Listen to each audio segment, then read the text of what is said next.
Hello, नमस्कार, आदाब और सत श्री अकाल। वैसे भी ये आज जो है ऑफ द रिकॉर्ड बातों में हम वो ऐसी एक्सक्लूसिव और पर्दे के पीछे की खबर और वो राजनीति लेकर आए हैं जो हर व्यक्ति को चौंका देगी। और सत श्री अकाल इसलिए मैंने जोर देकर कहा क्योंकि ये सारा मामला पंजाब से जुड़ा हुआ है।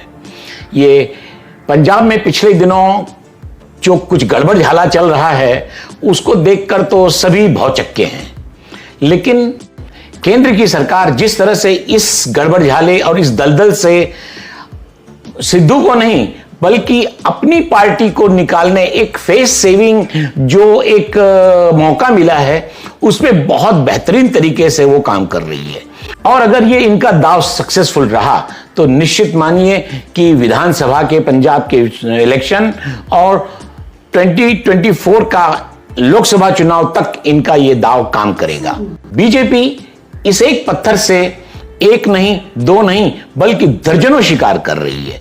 यह खबर लेकिन बिल्कुल कतई हवाई नहीं है, बल्कि कल दिन में ये खबरें आती रहीं कि अमरिंदर सिंह दिल्ली आएंगे।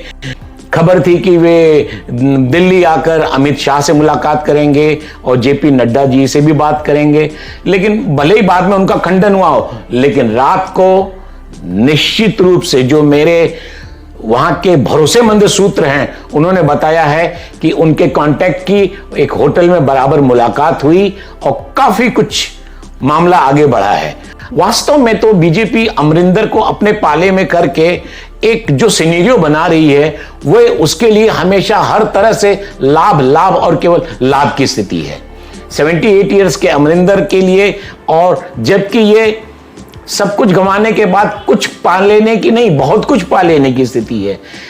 वैसे भी टीम, पार्टी, दोस्त और सलाहकार को जिस तरह से सिद्धू बीच में छोड़कर हमेशा से जाते रहे हैं, अपनी क्रिकेट टीम हो या प्रोग्राम रहा हो कपिल शर्मा का, पार्टी रही हो, दोस्त रहे हो या सलाहकार रहे हो, सभी को इस तरह बीच में छोड़कर जाते रहे हैं और उनकी इसी स्थिति का पूरा फायदा उठाने के चक्कर में है इस बार कैप्टन अमरिंदर। याद कीजिए, यही रणछोड़दास सिद्धू इससे पहले भारतीय क्रिकेट टीम को भी 1996 के दौरे में इसी तरह बिना किसी को बताए, बिना कोई इजाजत लिए पलायन कर गए थे और इंडिया भाग गए थे।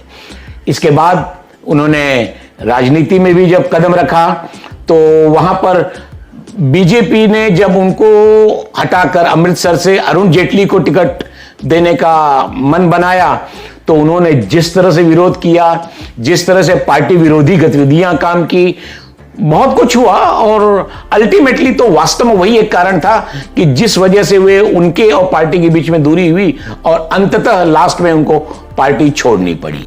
जब सिद्धू बीजेपी में थे तो उन्होंने कांग्रेसियों को जमकर गालियां सुनाई, खरी खोटी सुनाई, हर तरह की, मनमोहन सिंह से लेकर सोनिया से लेकर जितने फिक्रे कस सकते थे उन्होंने सब कसे, हर तरह का मजाक बनाया, सब कुछ किया। इसके बाद जब वे पार्टी बदलकर कांग्रेस में गए तो उन्होंने वही काम बीजेपी के लिए किया।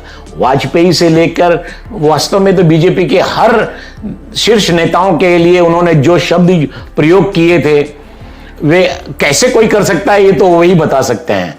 पहले एक धुर कांग्रेस और फिर धुर बीजेपी, जो भी रहा हो।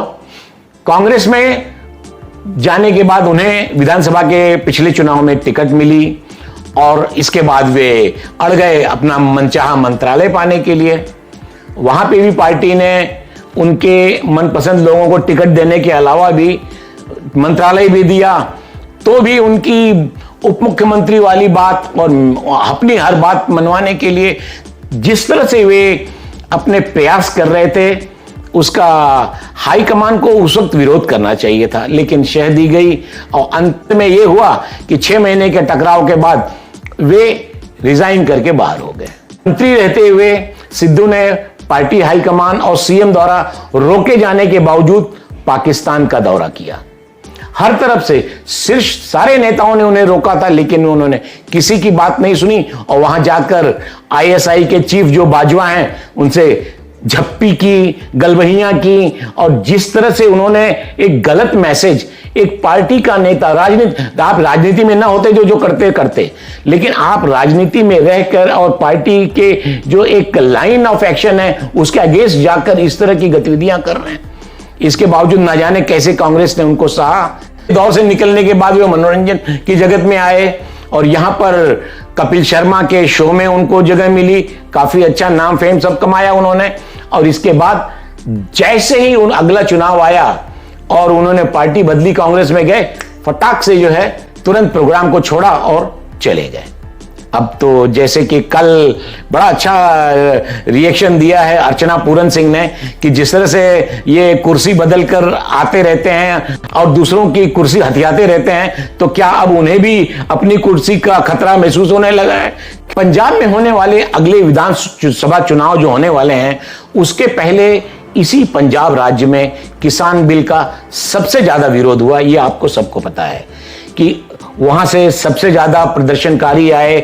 आज भी जो प्रदर्शन चल रहा है उसमें 70-80% जो है लोग पंजाब से ही हैं, और वहां पर इस बिल को लेकर सबसे ज्यादा विरोध और जनाक्रोश है।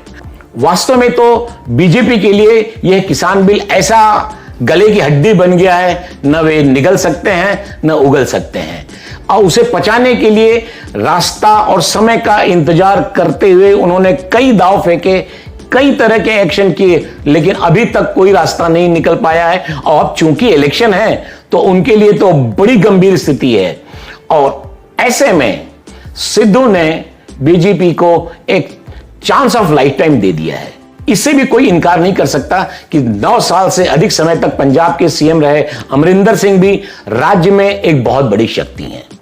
कांग्रेस ने भले ही उन्हें एक ठहरा हुआ पानी समझकर अपमानजनक स्थिति में पद से उतारा। अकाली दल का एक जो बोझ था उसको हल्का करने के बाद बीजेपी जिस स्थिति में है, उसे भी एक ऐसा साथी चाहिए था, एक ऐसा शक्ति चाहिए था जो उसे अगले इलेक्शन के लिए और आगे लोकसभा के स्थिति के लिए काम आ सके। और सिद्धू ने ऐसा मौका बनाया कि वो स्थिति उनके झोली में आ गिरी है। कांग्रेस पार्टी को आईसीसीयू में ले जा चुके सिद्धू के मुद्दे पर कैप्टन हाईकमान, तो सोनिया गांधी हो या कोई भी हो, सबसे 2-2 हाथ करने को तैयार हैं। उन्होंने दिखा भी दिया कि किस तरह से सिद्धू के विरोध का वे जमकर सामना करेंगे और वे सिद्धू के विरोध करते हुए किसी भी स्थिति तक जाने के लिए तैयार हैं। आइए अब आपको उस सारी स्थिति जो कल रात की हुई है उसको बताएं।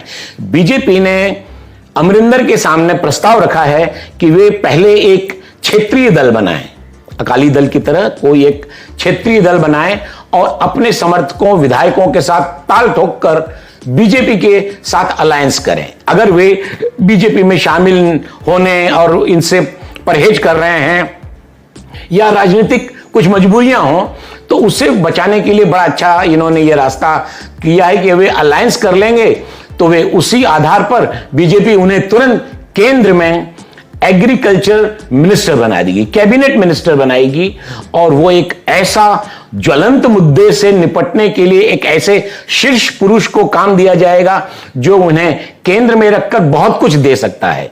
वे पंजाब के भले की बात करते हुए वहां के लोगों की अपील कर लेकर आएंगे और मोदी के सामने रखेंगे कि ये स्थितियां ऐसी हैं कि आप किसान बिल वापस लीजिए, और सब कुछ उनकी अपील को मानते हुए मोदी जी किसान बिल वापस कर लेंगे।